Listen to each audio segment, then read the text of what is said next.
भविष्य मीडिया। नमस्कार, भारत भविष्य मीडिया के आप सभी दर्शकों का स्वागत, अभिनंदन। मैं भागीरथ सिन्हा। आज हम बात कर रहे हैं विश्व आरोग्य संवर्धन संस्थान के द्वारा काशी सुषमल क्लब नई दिल्ली में भव्य कार्यक्रम आयोजित किया जा रहा है। इस कार्यक्रम में समाज के विभिन्न क्षेत्रों में अपना अहम योगदान देने वाले महानुभावों का सम्मान किया जा रहा है। इन्हें मानद डॉक्टरेट की उपाधि से सम्मानित किया जाता है।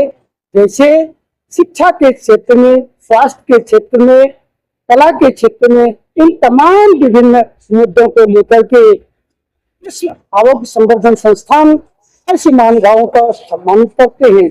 आइए देखते हैं यह खास रिपोर्ट भागीरथ सिन्हा के साथ। देखिए, निश्चित रूप से वाश का विश्वास बढ़ रहा है और इसमें कोई दो राय नहीं कि वाश अपने विश्वास के साथ ही आगे बढ़ रहा है। अब हम प्राकृतिक चिकित्सा के क्षेत्र में एक लंबी दूरी तय करने के लिए तैयार हैं। आज विशेष रूप से जल दिवस, विश्व जल दिवस था। इस दिवस के ऊपर काफी विचार विमर्श के बाद यह तय हुआ कि हम प्रकृति के पांच भूत तत्वों के ऊपर कार्य करते हैं। प्राकृतिक चिकित्सा में उन्हीं को आधार बनाते हैं। तो आज क्यों ना जल के विषय में, जल के संवर्धन और जल के संरक्षण की बात तो दुनिया कर रही है जल दिवस पर, क्यों ना हम जल से जलोपचार की बात करें। हमारे प्राकृतिक चिकित्सा की पद्धति में जल से उपचार का बहुत अच्छी प्रणाली, बहुत अच्छा विधान उपलब्ध है। तो उसको अपनाकर, उसके बारे में संदेश देकर आज हमने उसकी शुरुआत की है। उसके बारे में विचार लोगों के जाने हैं, अपने बनाए हैं, और आज से हम अपने संगठन का एक सेक्शन जल से उपचार को समर्पित करते हुए उस पर। मेरा नाम आशा मिश्रा है। ये जो प्रोग्राम हुआ है आज, और वास की तरफ से और भी प्रोग्राम बहुत सारे हुए हैं, उसका मेन मोटिव ये है कि हमारे जो बच्चे हैं, आजकल की जनरेशन है, जिनको कि जो कि आगे भटक रहे हैं, उनको नहीं पता उनको आगे क्या करना है।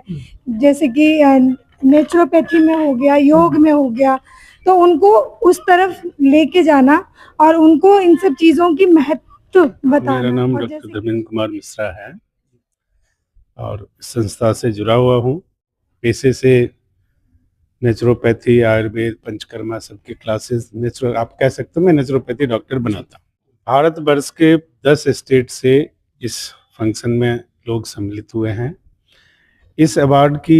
इस फंक्शन की खास विशेषता ये होती है कि एक पर्टिकुलर टॉपिक जो आपके दैनिक जीवन से जुड़ा हुआ है, हम उस पे बात करते हैं, और वो टॉपिक, वो छोटी चीज आपके जीवन में बदलाव कैसे ला सकता है, उस पर विशेषज्ञ आते हैं, वो अपनी अपनी राय रखते हैं, जिससे ज्ञानवर्धन होता है, बहुत सारी चीजें व्यवहारिक सीखने को मिलता है। इसके अलावा इसमें 4 तरह के अवार्ड दिए जाते हैं। जैसे ऑनरेरी डॉक्टरेट अवार्ड होता है, उसके बाद लाइफ टाइम अचीवमेंट अवार्ड होता है, वैकल्पिक चिकित्सक का अवार्ड होता है, योग रत्न का अवार्ड होता है। ये अवार्ड उन लोगों को दिया जाता है, सेलेक्टिव लोगों को। ऐसा नहीं है कि 50 लोग, 100 लोग, 200 लोगों को दिया जाता है। हर एक फील्ड से सेलेक्टिव 4 से 5 लोगों को ये अवार्ड दिया जाता है, जिन्होंने अपने जीवन से, कर्मों के द्वारा समाज में परिवर्तन लाने का प्रयास किया है, समाज को प्रभावित किया है, समाज में एक नया दिशा बनाया है। उसी तरह लाइफ टाइम में जो 40 वर्षों से अपने जीवन किसी भी फील्ड में काम करते हो, उनकी जीवन की सार्थकता अगर समाज के लिए हुई है तो उनको लाइफ टाइम अचीवमेंट अवार्ड से सम्मानित किया जाता है। पहले तो जल संरक्षण दिवस की पूरे विश्व को शुभकामनाएं, लेकिन मात्र शुभकामनाएं देने से ही कार्य नहीं चलेगा। ये कार्य होना चाहिए। जल का संकट पूरे विश्व के अंदर है, भारत के अंदर भी है, दिल्ली जैसे शहर के अंदर भी है। जल का संरक्षण, जल का संवर्धन सबको करना चाहिए।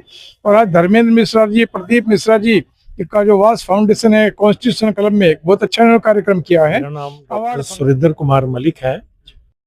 मैंने नई दिल्ली नगर पालिका परिषद में मुख्य आयुर्वेदिक चिकित्सा अधिकारी के रूप में 33 साल तक कार्य किया, और उससे पहले 5 साल तक मूलचंद हॉस्पिटल में आयुर्वेदिक चिकित्सक और रिसर्च असिस्टेंट के रूप में कार्य किया। आज सबको बहुत बहुत शुभकामनाएं हैं। आज जल संरक्षण दिवस, जल दिवस के रूप में आज का दिन है, और आज के इस पावन दिवस पर वास फाउंडेशन की तरफ से जो ये बहुत अच्छा प्रोग्राम रखा गया, जिसमें जल की विशेषता, जल का महत्व विषय पर जो है परिचर्चा यहाँ हो रही है। और मुझे सौभाग्य मिला और मुझे लाइफ टाइम अचीवमेंट का अवार्ड इस संस्था की तरफ से दिया गया। मैं उनका बहुत शुक्रगुजार हूँ। नंद कुमार झा कवि है जी।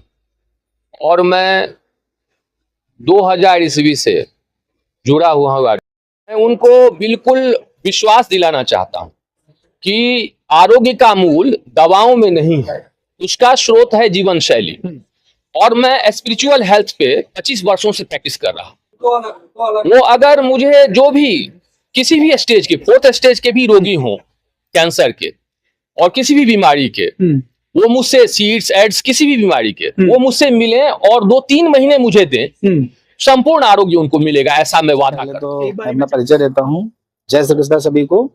और मेरा नाम देवनाथ शुक्ला, फाउंडर प्रेसिडेंट रिस्कुल योगपीठ, साथ ही योगासना स्पोर्ट्स फेडरेशन ऑफ भारत और नेचुरोपैथ्स वर्ल्ड। आज का जो ये कार्यक्रम global summit 2026 constitution club of India deputy chairman hall में आयोजित किया जा रहा है, जो कि विश्व आरोग्य संवर्धन संस्थान और रिस्कुल योगपीठ के संयुक्त तत्वाधान में आयोजित हो रहा है।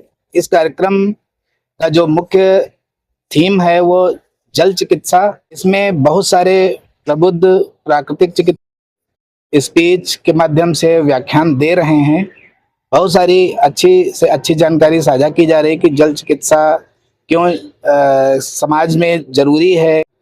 और साथ ही यहाँ पर एक अवार्ड फंक्शन और बहुत सारे योग खिलाड़ियों ने भी अपना यहाँ पर योग प्रदर्शन किया है। मेरा नाम डॉक्टर पूनम वीरेंद्र है और आज मुझे बहुत ही खुशी हो रही है और खुद पर गर्व महसूस हो रहा है कि मैं आस में ही विश्वास है, आस में ही श्वास है, जैसा कि ये नाम से ही विदित होता है। और मुझे यहाँ सम्मानित किया गया और इतने लोगों ने मेरे लिए क्लैप किया, मुझे बहुत ही अच्छा लग रहा है और आप सबका दिल से अंजू धन्यवाद। सर, मैं टीचिंग करती हूँ 10 इयर्स से। अब मुझे मौका मिला है ये उपाधि लेने का और ये मिली है, मैं उससे बहुत खुश हूँ। मेरा नाम प्रियंका शर्मा है, मैं सोनीपत से हूँ।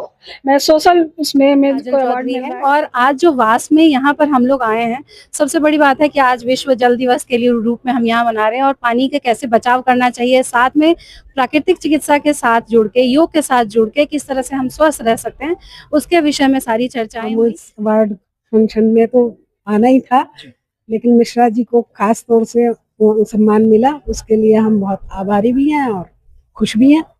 मैं प्रदीप मिश्र जी की बेटी हूँ और हमारे घर में तो हमने बचपन से ही आयुर्वेद से ही उपचार होते देखे हैं। बचपन से मैं आयुर्वेदिक के बारे में सुनते हुए ही बड़ी हुई हूँ अपने घर में, तो उस पर मुझे विश्वास पहले ही से ही था। और एलोपैथिक का जहाँ तक सवाल है, तो मैं एलोपैथी को बिल्कुल नहीं हटाऊंगी, एक वैकल्पिक तौर से इसे बिल्कुल रखना चाहिए। आप देख रहे हैं भारत भविष्य मीडिया।